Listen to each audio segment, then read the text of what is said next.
അനുദിന വിശുദ്ധർ മാർച്ച് 6 വിശുദ്ധ കോളറ്റ്. 1381 ജനുവരി 13 ഫ്രാൻസിലെ പിക്കാർഡിയിലുള്ള കാൽസിയിലെ ബോയിലറ്റ എന്ന മരപ്പണിക്കാരൻ്റെ മകളായിട്ടായിരുന്നു വിശുദ്ധ ജനിച്ചത്. കോളറ്റ് വളരെയേറെ സുന്ദരിയായിരുന്നു. മിറായിലെ വിശുദ്ധ നിക്കോളാസിനോടുള്ള ഭക്തി മൂലം വിശുദ്ധയുടെ മാതാപിതാക്കൾ അവൾക്ക് നിക്കോളറ്റ് എന്ന നാമമാണ് നൽകിയത്. അവൾക്ക് 17 വയസ്സായപ്പോൾ ആശ്രമാധിപതിയുടെ സംരക്ഷണത്തിൽ അവളെ ഏൽപ്പിച്ചുകൊണ്ട് വിശുദ്ധയുടെ മാതാപിതാക്കൾ മരണമടഞ്ഞു.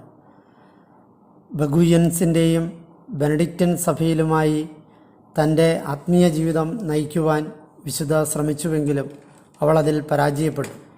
തുടർന്ന് അവൾ തൻ്റെ സ്വത്തുക്കൾ മുഴുവൻ പാവങ്ങൾക്ക് വീതിച്ചു കൊടുത്തതിന് ശേഷം വിശുദ്ധ ഫ്രാൻസിസിൻ്റെ 3-ാം സഭയിൽ ചേർന്നു. അവൾക്ക് 21 വയസ്സായപ്പോൾ ആശ്രമാധിപ കോൾബറ്റിന് കോർബി ദേവാലയത്തിന് സമീപത്തെ ഒരാശ്രമം നൽകി.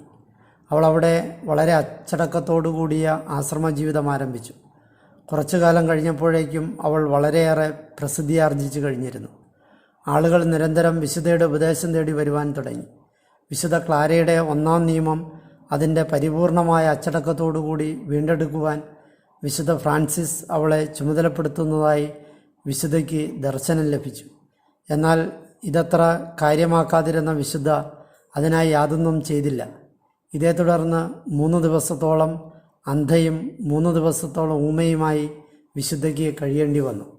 അവളുടെ ആധ്യാത്മിക നിയന്താവായ ഫാദർ ഹെൻറി ഡെ ബൗമയുടെ പ്രോത്സാഹനത്തോടുകൂടി 406 തൻ്റെ ദൗത്യം പൂർത്തിയാക്കുന്നതിനായി വിശുദ്ധ ആശ്രമം ഉപേക്ഷിച്ചു. തുടർന്ന് വിശുദ്ധ നൈസിലേക്ക് പോയി. കീറിത്തുന്നിയ ഒരു പഴയ സഭാവസ്ത്രം ധരിച്ച് നഗ്നപാതയായിട്ടാണ് വിശുദ്ധ പോയത്.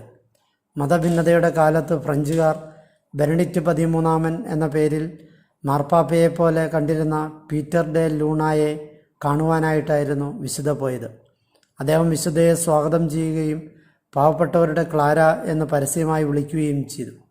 വിശുദ്ധയുടെ ആശയങ്ങളിൽ വളരെയേറെ ആകൃഷ്ടനായ അദ്ദേഹം വിശുദ്ധയെ മിനോറസസിലെ എല്ലാ മഠങ്ങളുടെയും അധിപയായി നിയമിച്ചു. തുടക്കത്തിൽ വിശുദ്ധയ്ക്ക് വളരെ കഠിനമായ എതിർപ്പ് നേരിടേണ്ടതായി വരികയും മതഭ്രാന്തി എന്ന് വിളിക്കപ്പെടുകയും മന്ത്രവാദിനി എന്ന് മുദ്രകുത്തപ്പെടുകയും ചെയ്തു. എന്നാൽ അവൾ ആ ആരോപണങ്ങളെയും ശാപങ്ങളെയും ക്ഷമയോടുകൂടി നേരിട്ടു. ക്രമേണ സാവോയിൽ ചില മാറ്റങ്ങൾ കണ്ടു തുടങ്ങി.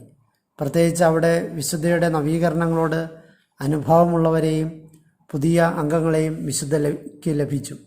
വിശുദ്ധ കോളറ്റിൻ്റെ നവീകരണങ്ങൾ ബുർഗുണ്ടി, ഫ്രാൻസ്, ഫ്ലാൻഡേഴ്സ്, സ്പെയിൻ തുടങ്ങിയ സ്ഥലങ്ങളിലേക്കും വ്യാപിച്ചു.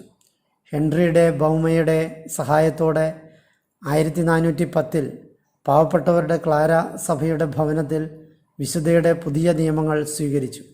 ഇതിനിടയിൽ മാർപ്പാപ്പമാരുടെ ഭിന്നത നീക്കുവാനുള്ള വിശുദ്ധ വിൻസെൻ്റ് ഫെററിൻ്റെ ശ്രമത്തിൽ വിശുദ്ധ അദ്ദേഹത്തെ സഹായിച്ചു.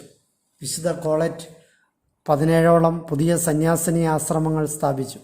ഇതിനു പുറമെ ഫ്രാൻസിസ്കൻ ഫ്രിയാർസിൻ്റെ ഉൾപ്പെടെ നിരവധി ഭവനങ്ങൾ നവീകരിക്കുകയും ചെയ്തു. വിശുദ്ധയുടെ ഏറ്റവും പ്രസിദ്ധമായ മഠമായിരുന്നു ലെ പുയ്യൻ വെല. ഈ മഠത്തിൻ്റെ പ്രവർത്തനം ഫ്രഞ്ച് വിപ്ലവത്തിൻ്റെ കാലത്ത് പോലും തടസ്സപ്പെട്ടിട്ടില്ലായിരുന്നുവെന്നത് ചരിത്ര സത്യമാണ്. താൻ നിയോഗിക്കപ്പെട്ട ദൗത്യത്തിനായി വിശുദ്ധ കോളറ്റിന് യാതൊരുവിധ പരിശീലനമോ തയ്യാറെടുപ്പോ ലഭിച്ചിട്ടില്ലായിരുന്നു. തൻ്റെ വിശുദ്ധിയും വിശ്വാസവും വഴിയാണ് വിശുദ്ധയ്ക്ക് അതിനുള്ള ശക്തി ലഭിച്ചത്.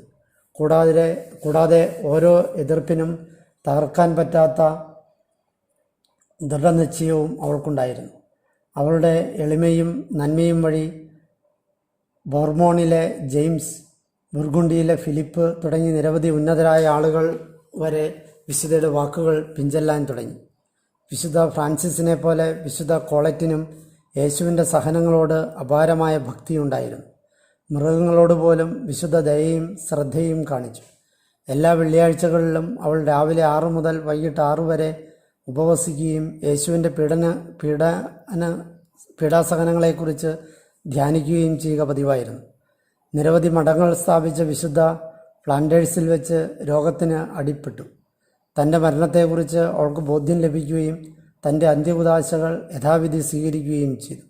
വിശുദ്ധയ്ക്ക് 67 വയസ്സായപ്പോൾ ഹെൻറ്റിലെ മഠത്തിൽ വെച്ച് വിശുദ്ധ മരണമടഞ്ഞു.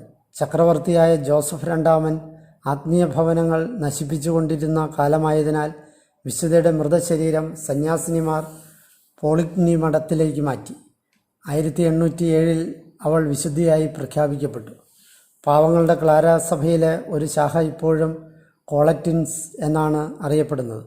ചില ചിത്രങ്ങളിൽ ഒരു ക്രൂശിത രൂപവും ഒരു കൊളുത്തും പിടിച്ചുകൊണ്ട് നിൽക്കുന്ന രീതിയിലും ഒരു അരുവിയിൽ കൂടി അത്ഭുതകരമായി നടന്നു പോകുന്ന രീതിയിലും വിശുദ്ധയെ ചിത്രീകരിച്ചിട്ടുണ്ട്. ഹെൻറ്റ്, കോർബി എന്നീ സ്ഥലങ്ങളിൽ വിശുദ്ധയെ ഭക്തിപൂർവ്വം വണങ്ങി വരുന്നു.